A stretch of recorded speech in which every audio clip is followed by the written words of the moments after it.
કેવી રીતે મારા જમાઈએ પોતાના હાથોથી મસાજ કરીને મારો તમામ થાક દૂર કરી દીધો અને તે મને ઘણું સારું લાગ્યું. શું થયું તે દિવસે? શું થયું?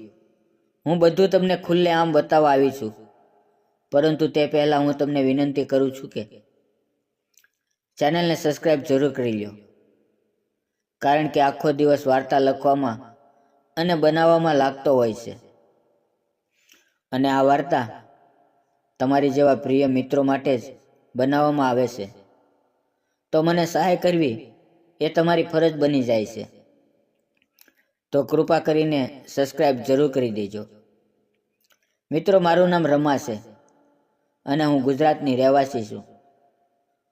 હું એક વિધવા છું. મારા પતિનું મૃત્યુ આજથી 2 વર્ષ પહેલાં થયું છે. મારી એક દીકરી છે અને મારા પતિ અમને બંનેને છોડીને આ દુનિયાથી ચાલ્યા ગયા, એટલે કે ગુજરી ગયા છે. પરંતુ મારા પતિના મૃત્યુ બાદ પણ મને કોઈ સમસ્યા આવી ન હતી, કારણ કે મારા પતિ એક મોટી ફૂટવેર કંપનીમાં સુપરવાઇઝર હતા અને તેનો પગાર 50,000 રૂપિયા હતો. તેમના મૃત્યુ બાદ પણ તેનો અડધો એટલે કે 25,000 રૂપિયા મહિનાનું પેન્શન મને મળી જતું હતું.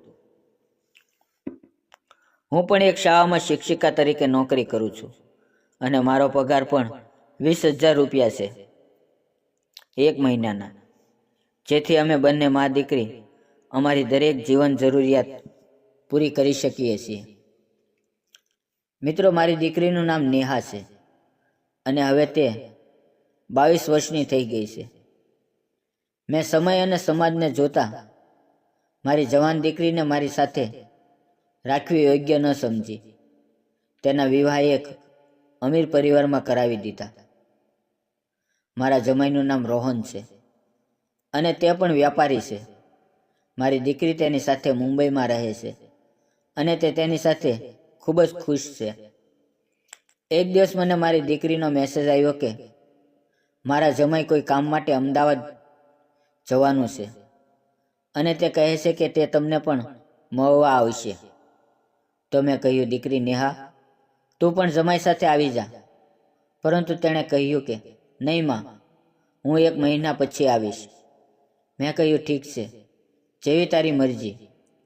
આવતીકાલે મારા જમાઈ આવવાના હતા, તો મેં તેમના માટે ખાવા પીવાની વસ્તુઓ લેવા બજારમાં જવાનું નક્કી કર્યું, કેમ કે તે મારા એકમાત્ર જમાઈ છે અને તે લાંબા સમય પછી તેમના સાસરિયામાં આવી રહ્યા છે. તેનું સ્વાગત કરવાનો બધી જવાબદારી મારી જ હતી, કારણ કે તેને કોઈ સાવો કે સાવો નથી. આગલા દિવસે જમાઈ આવ્યા. જમાઈને મારા પગે લાગવું જોઈએ, પરંતુ તેમણે મને ગળે લગાડી લીધી. જો તમને મારી વિશે જણાવું તો મારી ઉંમર અત્યારે 35 વર્ષની છે, પરંતુ હું દેખાવમાં ખૂબ જ સુંદર લાગુ છું અને હું પણ જવાન જ લાગુ છું. જો મારી દીકરી અને મને સાથે ઊભા રાખવામાં આવે તો અમે બંને બહેનો જેવી લાગીએ. કદાચ તે માટે જમાઈએ મને ગળે લગાડી,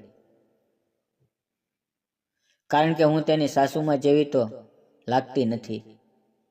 પરંતુ મિત્રો, એનું આવું વર્તન પણ મને ઘણું સારું લાગ્યું, કારણ કે આ દુનિયામાં મારું કોઈ જ નહોતું. જ્યારે કોઈ આપણને આપણું સમજીને ગળે લગાવે તો સારું લાગે છે, અને મને પણ ઘણું સારું લાગ્યું. પરંતુ મેં પણ મારા જમાઈની આગતા સ્વાગતામાં કોઈ કસર ન રાખી. રાતે મેં ભોજન બનાવ્યું. અમે બંને ભોજન કર્યા. પછી હું મારા રૂમમાં સૂવા માટે ગઈ, કારણ કે દિવસભરના કામથી મારું શરીર ઘણી પીડા થઈ રહી હતી. થોડી વાર પછી જમાઈ મારા રૂમમાં આવ્યા અને મારા બેડ પર બેસીને કહ્યું, લાવો હું તમારા પગ દબાવી દઉં. મેં કહ્યું, નહીં નહીં જમાઈ, તમે જાઓ અને આરામ કરો.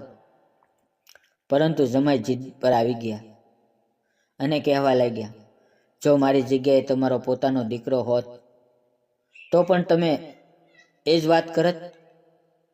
હું તેમને રોકી શકી નહીં અને તેણે મારા પગ દબાવવાનું શરૂ કર્યા.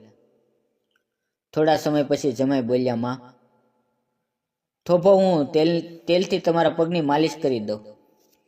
આથી તમારો તમામ થાક દૂર થઈ જશે. પછી તેણે સતત 1 કલાક સુધી તેલથી મારા પગની મસાજ કરી અને મારો તમામ થાક દૂર થઈ ગયો.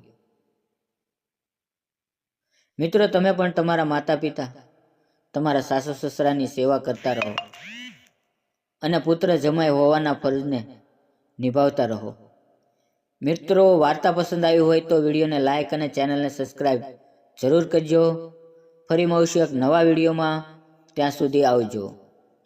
વિડીયો પૂરેપૂરો જોવા બદલ તમારો ખૂબ ખૂબ ધન્યવાદ. કૃપા કરીને ધ્યાનમાં રાખો કે આ વાર્તાના તમામ પાત્રો અને ઘટનાઓ કાલ્પનિક છે. આનો કોઈ પણ વ્યક્તિ કે જિંદગી, ધર્મ અથવા સમાજ સાથે કોઈ સંબંધ નથી. જો આ વાર્તાનો કોઈની જિંદગી સાથે સંયોગ થાય તો તે માત્ર એક સંજોગ માનવામાં આવશે. અમારો હેતુ કોઈની ભાવનાઓને ઠેસ પહોંચાડવાનો બિલકુલ પણ નથી. ધન્યવાદ મિત્રો. દબાવો સબસ્ક્રાઇબ બટન દબાવો.